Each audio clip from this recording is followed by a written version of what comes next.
Monsieur Jean-Marc Lubin, dit Lulu. Alors, de quoi s'agit-il, Lulu? Dans chaque ville où nous irons, je trouverai des personnages extraordinaires, originaux. Aujourd'hui, à Mulhouse, j'ai trouvé un type formidable. Il est unique dans son genre au monde, Laurent. Au monde? Pas gna, au monde. Pas gna, Au monde. Le type fait un truc que personne d'autre ne fait. Je vais vous le présenter, après on va jouer et savoir qui il est, deviner qui il est.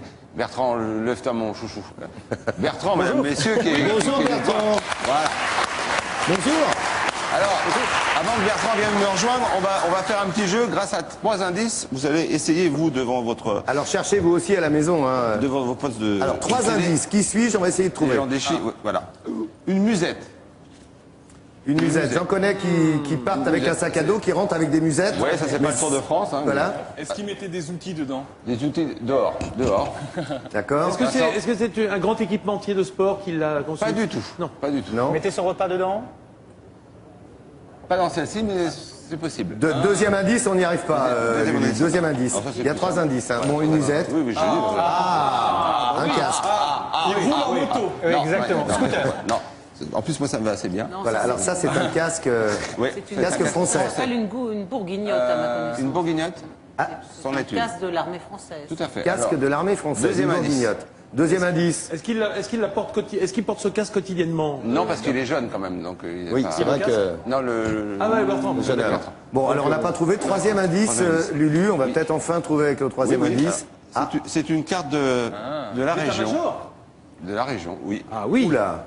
Ah oui. Qu'est-ce qu'elle a de particulier, la carte? Bah regarde, chérie. Moi, je pense que Elle date, hein, cette carte. Hein. Une idée À mon avis, la zone rouge, là, ça doit indiquer un bout de ligne Maginot, quelque chose comme ça. Ah, on n'est pas loin. On n'est pas loin. Mais elle est très forte. Hein. L'historienne Clémentine Portier-Calpendard dit une ligne Il n'est pas dans la ligne Maginot. Maginot depuis 70 ans. Non, j'espère c'est pas pour lui. possible. C'est Non, pas alors possible. peut-être qu'une ligne Maginot serait raccord entre Bah oui, les effectivement trois le objets sac, sont le liés, casque. forcément. Voilà. Ils font pousser des choses Non, mais sur la tu ligne. Hein, des petits potagers sur la ligne Maginot. Non, bon. Il va pas. Parfois.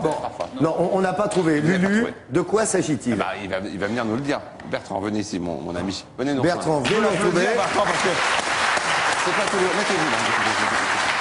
Merci. Bertrand. Bonjour. Bertrand, qui êtes-vous? Alors je suis Bertrand Pfaff. Faf. Bertrand Pfaff. Qu'est-ce que vous faites?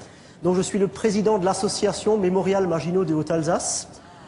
Et en fait, notre but, effectivement, donc vous étiez très proche, hein, notre but c'est de restaurer et de mettre en valeur un ouvrage de la ligne Maginot, de cette célèbre ligne Maginot, avec donc un ouvrage et actuellement la construction d'un second musée qui sera ouvert en mai 2011, donc en mai de cette année. Juste pour revenir à vous, qu'est-ce que vous faites dans la vraie vie? Vous n'êtes pas... Donc moi je suis conducteur de travaux chez un constructeur de maisons individuelles, le plus grand de la région. Ok, on ne le dira pas. On le dira pas. Vous avez quel âge? J'ai 33 ans. Ça vous a pris à quel âge l'envie de, Bon, à l'âge parler de cette ligne? à l'âge de 13-14 ans, j'ai commencé à vous avoir passionner la pour passion. cette histoire. Voilà, c'est ça. Mais vous n'êtes pas seul à vous passionner pour cette histoire. Non, Non, on a une Vous êtes grande combien dans asso- la sauce? Ben, on a une centaine dans l'association.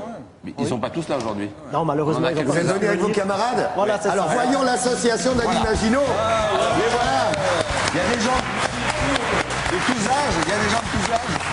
La première jeune femme, quel âge a-t-elle? Que fait-elle dans la Oh, vie? la première, c'est Bertie. Oui. Elle a 17 ans, elle est lycéenne. Mais qu'est-ce qu'elle fait là aujourd'hui? Elle a séché les cours? Donc aujourd'hui, elle a séché les C'est cours, pas mais bien, il ne faut pas le Bertie. dire. Non, faut Donc pas le dire. Elles sont habillées d'époque, hein, là. Oui, oui, C'est elle est des habillée- tenues d'époque et des vraies Elle est habillée tenues. comme hein. les filles de l'époque, les jeunes filles de l'époque. Voilà, c'est ça, elle est habillée en tenue civile d'époque de 1940 et D'accord. plus précisément en marraine de guerre. Ok. Le beau mec avec le béret. Hugolet. Alors le beau mec à côté, Oh, c'est Hugolet. Hugolet, effectivement. Et le papé, il est là. Alors le costume. Deux mots Alors, sur le costume. le costume, c'est la tenue du soldat français de 1940 et là plus précisément du sergent. Oui. Ça puisqu'il est- se lave en machine ou pas? Ça se lave pas en machine parce que ça risque de rétrécir D'accord. à l'eau froide. Ok. Donc la tenue est spécifique du soldat. Il a un vrai boulot aussi, lui. Ah lui, il a un vrai boulot. Il est bibliothécaire dans la D'accord. belle ville d'Ottmersheim. La troisième personne, s'il vous plaît. Donc la troisième personne, c'est Henri. C'est un peu notre locomotive de l'association. D'accord. Il est également habillé en fantassin de 1940. Ça lui va très bien. Ça lui va très bien. Ouais. Il a le modèle de cartouchière un peu plus ancienne que le, Ah, je me doutais. que le sergent. Voilà. Et qu'est-ce qu'il fait dans la vie, ce monsieur? Alors dans la vie, il est retraité. Ah, Il c'est était un- ancien messalier. C'est un beau métier. Et le dernier? Alors le dernier, c'est Gérard, notre retraité de la SNCF. Bon, il a toujours été retraité, donc. Voilà, exact. Donc il a la tenue, lui, spécifique des cours francs de 1940. D'accord. Dis donc, Lulu, Oui. j'aimerais savoir, est-ce qu'ils font des rêves dans les bunkers le soir? Oui, des fois, on y va. Il y a des rêves partis. Très bien.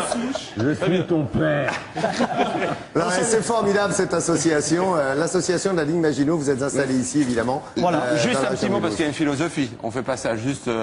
Alors nous, on fait ça par amour de l'histoire et surtout pour remettre en valeur le combattant de 1940 qui a quand même été oublié et qui, à cause de ses supérieurs, a quand même perdu une bataille très importante.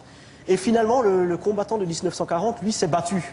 On a eu quand même près de 100 000 morts et ses chefs, eux, n'ont rien fait pour l'aider à se battre et à gagner la bataille. Justement. On en parlera avec Clémentine. Bravo, applaudissements, merci Lulu. Merci à l'association qui est formidable, fait ça aussi les régions dans l'idée en France.